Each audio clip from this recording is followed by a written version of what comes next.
Allez, d'autres histoires, mais pas forcément des miracles, dans le kiosque de Patrice Ramden.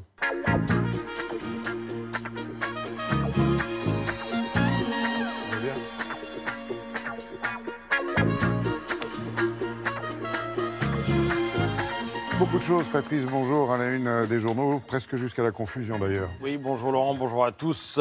Parfois, pour décrypter l'actualité politique, il faut lire les pages sportives. Alors, que nous disent-elles les pages sportives? Elles nous disent qu'un coup de tonnerre résonne dans le ciel footballistique et que les gilets jaunes de Guingamp sont allés chercher les princes du parc en leur domaine pour les virer de la Coupe de la Ligue, dont les Parisiens étaient les propriétaires depuis des années, 5 ans très exactement. Le sport, ça vous apprend la vie. Parfois, vous êtes supérieur à l'adversaire. Vous êtes tellement conscient que vous lui êtes supérieur que votre réussite vous semble relever de l'évidence. Et c'est là que vous commettez des fautes. Des fautes, hier soir, le PSG en a commis 3 dans la surface de réparation. Ça a donné 3 pénaltys, dont 2 ont été inscrits.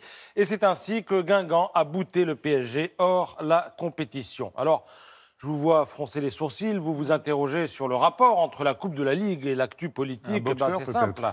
C'est simple. Le gouvernement, c'est une sorte de PSG, des compétences, des têtes bien pleines, pour la plupart bien faites, mais peut-être ce petit complexe de supériorité qui a mené au déboire que l'on sait, l'obligeant à se lancer dans l'aventure d'un grand débat national dont on ne sait pas trop sur quoi il va déboucher. En sport, on dirait que le gouvernement dispute les repêchages. Et quand un favori joue les repêchages, il est fragilisé. Et quand il est fragilisé, il le sait. Et quand il le sait, il est prudent. Et quand il est prudent, ça le rend nerveux. Et ça le rend d'autant plus nerveux qu'il a l'expérience du haut niveau, qu'il n'est pas idiot et qu'il peut même lui arriver de voir plus loin que la moyenne. Tout est résumé dans ce dessin de Rançon. Le grand débat, ça peut très bien remplacer les ronds-points, dit Macron.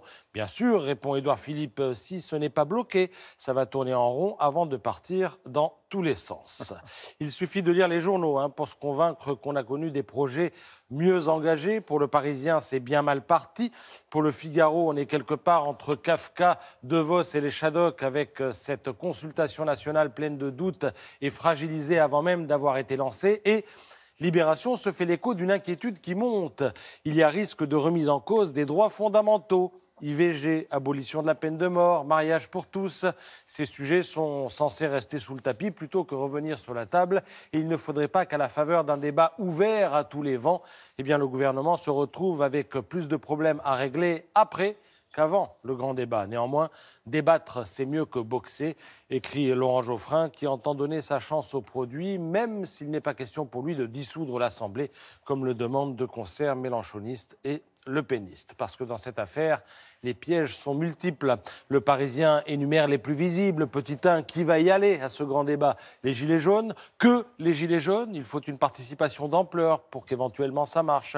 Petit 2, le risque de noyautage. On devine que certains lobbies vont tenter d'infiltrer les débats. On a vu ça lors des assises pour la bioéthique. Petit 3, et après, que fera-t-on des propositions des Français? Et surtout, si certaines sont fantaisistes, après tout, gérer un pays, ça n'est pas à la portée de tout le monde. Et puis, il y a le piège, celui qui angoisse le Figaro. Ce piège, c'est que tout ça se termine par une augmentation des impôts de ceux qui en payent déjà plus qu'à leur tour, pour reprendre la formule de Gaëtan de Capelle. Bref, le grand débat, c'est mardi et la boîte de Pandore est ouverte.